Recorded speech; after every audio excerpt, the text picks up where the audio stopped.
नमस्कार, मैं शंभू कुमार सिंह और आप देख रहे हैं नेशनल दस्तक। सोशल मीडिया पर आज जो वायरल हो रहा है उसकी बात करूंगा। ये शख्स की तस्वीर देखिए, यह मनोज मुंशीर नाम लिखता है। दरअसल ये मनोज शुक्ला है, एक ब्राह्मण है। और एक और ये दूसरी तस्वीर देखिए, ये है नीरज चोपड़ा। ये दरअसल किसान है, महाराष्ट्र के, हरियाणा में रहते हैं। बैकग्राउंड इनका फार्मर है। और दोनों में क्या अंतर है, थोड़ा आपको बैकग्राउंड में ले चलूंगा कि भारत कितना कमजोर होता जा रहा है जब से ये सरकार आई है, और कैसे आपस में हम लड़ रहे हैं। और हमने आपस में इस देश की चिंता कभी नहीं की, टुकड़ों में बांट दिया गया है। भारत सिकंदर को हरा चुका। सिकंदर की हैसियत नहीं थी कि भारत में घुसे। तब राजा कौन था? घनानंद, मौर्य वंश का राजा। सम्राट अशोक जब काबुल से कंधार तक भारत एक विशाल राज्य था, तब न तो मुसलमान थे न इस्लाम था, भारत का कोई लेना देना नहीं। तब बुद्ध था, बुद्धिज्म था, बुद्ध का दौर था, बुद्धिज्म था। उस दौर में ब्राह्मण्स, आर्यंस बाहर से आ चुके थे। मैं एकदम इतिहास बता रहा हूं, इन दोनों की तस्वीरों के साथ बताऊंगा। तब भारत में आर्यंस आ चुके थे और उसी के बाद जाति पाति हिंसा होने लगी थी और बुद्ध ने उसके खिलाफ लड़ाई शुरू कर दी। ज्यादा समय नहीं लूंगा, 5 मिनट में पूरी इतिहास बता दूंगा। और आज तालिबान भी ले आऊंगा, कश्मीर भी ले आऊंगा, और कैसे देश टूट रहा है और कैसे गुलाम हो जाएंगे हम लोग और आपस में लड़ जाएंगे। और उसकी वजह एक होगी मनुवाद, मनुवादी, जातिवादी, ब्राह्मणवादी लोग। अब सोचिए, सम्राट अशोक का अंतिम वंशज बृहद्रथ मौर्य, उसकी हत्या पुष्यमित्र शुंग करता है, जो एक ब्राह्मण है और उसका ससुर है। वो अपनी बेटी की शादी करता है और सेनापति बन जाता है और राज दरबार में वो हत्या कर देता है। हत्या करने के बाद वो राजा बन जाता है और उसी के बाद से कल्चरल हेजेमनी स्थापित होती है और वो अयोध्या को अपना राजधानी बनाता है। उसके बाद इस देश में तमाम जो ब्राह्मण राजा शुरू हो जाते हैं। फिर उसके बाद राजपूत भी राजा होने लगते हैं, क्योंकि वर्ण व्यवस्था जब लागू होता है, मनुस्मृति जब लागू होती है, तो उसमें था कि ब्राह्मण मुख से पैदा हुए हैं, क्षत्रिय भुजा से पैदा हुए हैं, वैश्य कमर से पैदा हुए हैं, और शूद्र जो है वो पैर से पैदा हुए हैं, और अछूत जो तो कहीं लिस्ट में ही नहीं है। उसके बाद सोचिए, लेकिन वो करते क्या है, वो अय्यासी में डूब जाते हैं और यहाँ के लोगों को, अपने ही देश के नागरिक को, अशूद्रों को और अछूतों पर अत्याचार शुरू कर देते हैं, जो किसान है और मेहनत कश लोग हैं।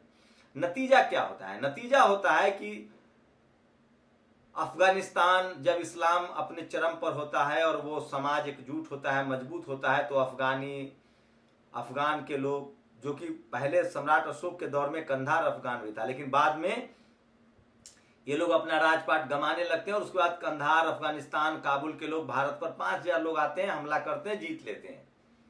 पता है क्यों जीत लेते हैं? क्योंकि यहाँ के जो राजपूत राजा थे और जो ब्राह्मण राजा थे, वो आपस में भी लड़ते थे और वो अछूत और शूद्र बना रखा था। जो मेहनत कर जातियां थी, जाट, गुर्जर, ये सब जो मेहनत कर जातियां थी, पटेल, कुर्मी, कोयरी, यादव, आदिवासी, ये सब मेहनत कश लोग थे। इनको इन्होंने सत्ता में नहीं रहने दिया, गुलाम बना लिया, सेना में भी नहीं रखा। नतीजा हुआ कि मुगल आए और उन्होंने इनको रौंद दिया। फिर वहां ये क्या करते हैं, जैसी सत्ता आती है, मनुवाद का सबसे बड़ा होता है कि वो सत्ता के साथ रहता है। आज के दौर में भी देखिए, सत्ता में जो होगा वो उनके साथ रहते हैं। फिर मनुवादी लोग का दौर आता है। मनुवादी लोग जो हैं वो मुगलों से लड़ते नहीं हैं। वो उनके यहाँ नवरत्न बन के, कोई बीरबल बन के, कोई मंगल पांडे बन के नौकरी करने लगता है। मुगलों के यहाँ सबसे ज्यादा सेनापति राजपूत और ब्राह्मण थे, लेकिन मुगल इनके राजकाज में दखलंदाजी नहीं करते हैं, इनके जात पात में दखलंदाजी नहीं करते हैं, तो मुगलों ने इनको गुलाम बनाया, इन्होंने शूद्रों और अछूतों को गुलाम बनाया। ये तब से बात कर रहा हूं जब संविधान नहीं था, धर्म पहले प्रमुख था।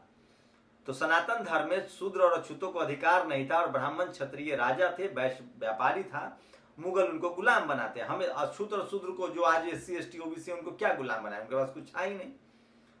उसके बाद मुगलों को भी हटाने कौन आता है? अंग्रेज आता है। उसके बाद मॉडर्न आधुनिक भारत है, हथियार बन गए, बम बन गया है। अंग्रेज और पुर्तगाली, डच, इन लोगों का कब्जा है, वो मुगलों को हरा देते हैं।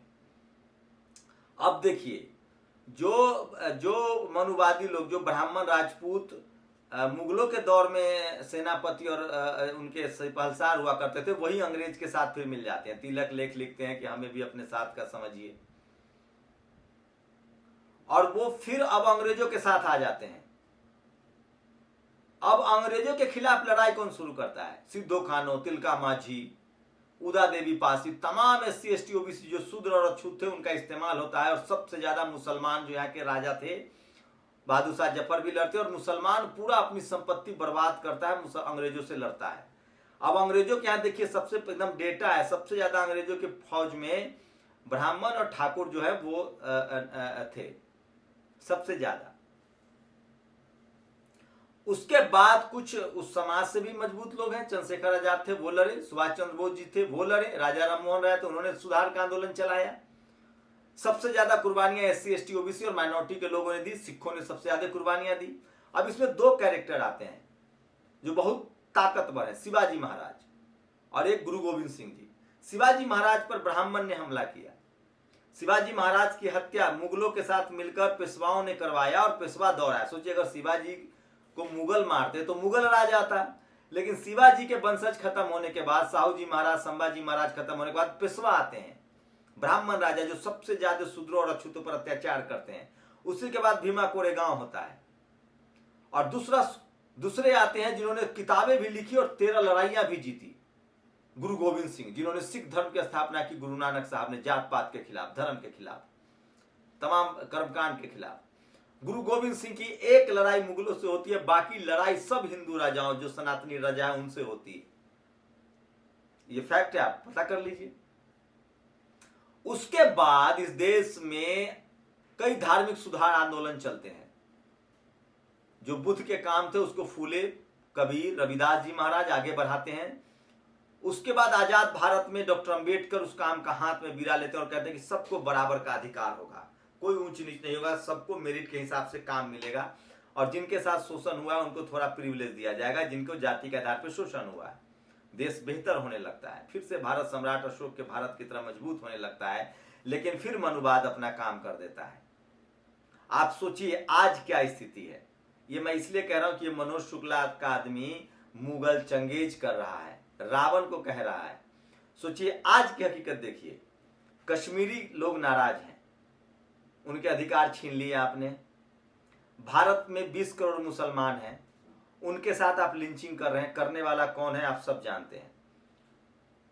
उनके साथ आप धर्म के नाम पर लड़ रहे हैं।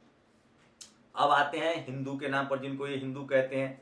SC ST OBC को ये आरक्षण नहीं देते हैं, उनको मजदूर बना के रखते हैं, उनको नौकरी का ये विरोध करते हैं, उनको सुप्रीम कोर्ट में, हाई कोर्ट में जज नहीं बनने देते हैं। मुसलमान तो छोड़िए, मैं हिंदुओं की बात कर रहा हूं जिनको ये कट्टर हिंदू कहते हैं, इनका भी अधिकार नहीं दे रहे हैं। तो SC ST OBC भी इनसे नाराज है।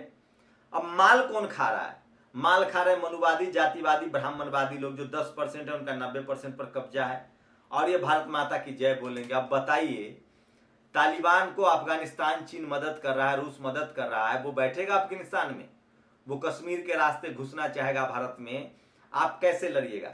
मैं फिर कह रहा हूं, इस देश का मुसलमान, SC ST OBC और माइनॉरिटी तो भी लड़ेगा, क्योंकि उसके लिए देश सबसे प्यारा है, न जाति न धर्म, वो लड़ेगा। लेकिन जो लोग धर्म के लिए और जात के लिए अपनी बेटी को मार देते हैं, मुसलमान से शादी कर ले तो बेटी की हत्या, मुसलमान की हत्या, SC ST OBC से शादी कर ले तो बेटी की हत्या, उसकी हत्या अभी गोरखपुर में हत्या हुई। अभी मेरा एक जानने वाला इंजीनियर के घर से बहू उठा के ले गए। तो कौन लोग हैं जो देश तोड़ रहे हैं? जाति के नाम पर और धर्म के नाम पर। और ये लड़ने भी नहीं जाएंगे। मैं फिर कह रहा हूं, ये तालिबानियों से भी नहीं लड़ेंगे। इस देश को बचाने की पूरी लड़ाई SC ST OBC और माइनॉरिटी के लोग लड़ेगा, जो मुगलों से भी लड़े, जो अंग्रेजों से भी लड़े, जो शिवाजी के साथ खड़े थे, जो गुरु गोविंद सिंह के साथ खड़े थे, वो इस देश को बचाएंगे। इस देश में 5% मुट्ठी भर लोग हैं जो ये जो लड़ाई लड़ाते हैं, इनको पहचानने की जरूरत है। और ऐसे मनोज मुंशी नाम लिखने वाला ये मनोज शुक्ला, इसको पहचानने की जरूरत है। लेकिन इस देश में नीरज चोपड़ा जैसे भी लोग हैं। नीरज चोपड़ा ने एक वीडियो आज जारी कर दिया। कहा जा रहा था, सोचिए, साहिब परवेश वर्मा जो कि मेंबर ऑफ पार्लियामेंट है, उसका एक मैंने ट्वीट देखा कि पाकिस्तानी खिलाड़ी तीर चुरा रहा था। कैसे जहर घोला जा रहा है, कैसे आपको तालिबान के बहाने मुसलमानों को कटघरे में, भारत के मुसलमानों को खड़ा किया जा रहा है। नीरज चोपड़ा ने वीडियो बना के कहा, ये वीडियो सुन लीजिए, कि ये भारत पाकिस्तान हिंदू मुसलमान का मसला नहीं है। स्पोर्ट्स में सब एक दूसरे का जैवलिन इस्तेमाल करते हैं। ये हमारे इस फोटो को, तस्वीर को लेकर इस तरह की चीजें न की जाए। कौन लड़ा रहा है लोगों को, सोचिए। और भारत को कौन खतरे में डाल रहा है। आप शेड्यूल कास्ट का अधिकार नहीं दीजिएगा, हिंदू कहते हैं उसका आरक्षण नहीं दीजिएगा, ओबीसी का अधिकार नहीं दीजिएगा, ट्राइबल को अधिकार नहीं दीजिएगा। 5% लोग मजा मार रहे हैं और ये कामचोर, लाचार, बेबस लोग हैं। ये काम भी नहीं करते हैं, ये परजीवी लोग हैं। और ये देश को भी टुकड़े में तोड़ते हैं। कभी कहीं जाति के नाम पर अत्याचार करते हैं, ये बेटी की शादी करने पर बेटी की हत्या कर देते हैं। कहीं धर्म के नाम पर अत्याचार करते हैं। मुसलमान का भी आरक्षण का विरोध नहीं करता है, SC ST OBC के अधिकारों का विरोध नहीं करता है, सिख नहीं करते हैं, क्रिश्चियन नहीं करते हैं। कौन करता है विरोध? इस देश में SC ST OBC जाति का फायदा कौन उठाता है? कौन ब्यूरोक्रेसी, जुडिशियरी, मीडिया, बिजनेस पर कब्जा करके बैठे हुए 5% लोग। राहुल ने बहुत आंखें खोल दी, इसलिए विनोद कापड़ी ने लिखा है, विनोद कापड़ी ने लिखा है कि जो काम सचिन, जो काम अमिताभ, जो काम विराट कोहली, जो काम तेंदुलकर नहीं कर पाया, वो काम इस शख्स ने किया है। सोचिए, सिर्फ 23 साल का नीरज चोपड़ा, सचिन तेंदुलकर से विराट कोहली तक, अमिताभ से लेकर धर्मेंद्र तक, लता मंगेशकर से लेकर माधुरी दीक्षित तक, एक स्टार क्रिकेटर खिलाड़ी को बता दिया कि जो जरूरत बोलना चाहिए, रीड दिखनी चाहिए। सोचिए इसमें सारे के सारे कौन लोग हैं। और इसलिए मैं कह रहा हूं, मोहम्मद अली की एक लाइन कोट करूंगा। जब वियतनाम युद्ध हो रहा था तो अमेरिकियों ने कहा कि सेना में भर्ती होना है, तो मोहम्मद अली ने कहा था कि मैं उनसे क्यों लड़ूं जिनको मैं जानता नहीं, मैं पहले उनसे लड़ूंगा जिन्होंने मुझे गुलाम बना रखा है, श्वेतों से लड़ूंगा। वहां के श्वेतों ने अश्वेतों की लड़ाई लड़ी। आज भारत चारों तरफ से दुश्मन से घिरा है इनकी वजह से। आप सोचिए किस तरह के हालात हैं। लेकिन मैं फिर कह रहा हूं, इस देश का SC ST OBC minority, Sikh, मुसलमान, जाट, गुर्जर, पटेल, ये सब लड़ेंगे इस देश को बचाने के लिए। सिर्फ 5% ऐसे देशद्रोहियों को पहचानिए जो आपको इस देश को जाति के नाम पर और मजहब के नाम पर बांट रहा है। इनकी पहचानिए, इनकी विचारधारा को पहचानिए। और नहीं पहचानेंगे तो ये देश टुकड़ों में टूट जाएगा। आप समझने की कोशिश कीजिए। मैं फिर कह रहा हूं, मैं SC ST OBC माइनॉरिटी के लोगों से अपील करता हूं, बाबा साहब ने कहा है, मैं सिर्फ और सिर्फ भारतीय हूं। अगर आप सिर्फ और सिर्फ भारतीय हैं, भारत माता की जय बोलते हैं, तो आपकी बेटी की शादी जाति देखकर क्यों, आप नौकरी जाति देखकर क्यों, भेदभाव जाति देखकर क्यों?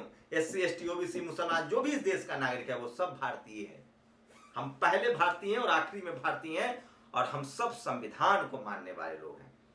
कौन किस धर्म को मानेगा ये उसका अधिकार है। इस बात को समझने की कोशिश कीजिए। और ये मुट्ठी भर लोग हैं जो धर्म के नाम पर मुसलमानों से नफरत करना आपको सिखाते हैं और जाति के नाम पर SC ST OBC माइनॉरिटी से नफरत करते हैं। इनसे सावधान रहिए, नहीं तो ये आपको टुकड़ों में तोड़ देंगे। और इसी को करारा जवाब दिया है नीरज चोपड़ा ने।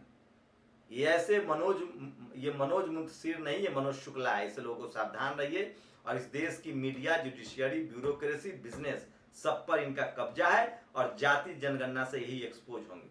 आप लोग की क्या प्रतिक्रिया, अपनी प्रतिक्रिया जरूर दीजिए। शुक्रिया।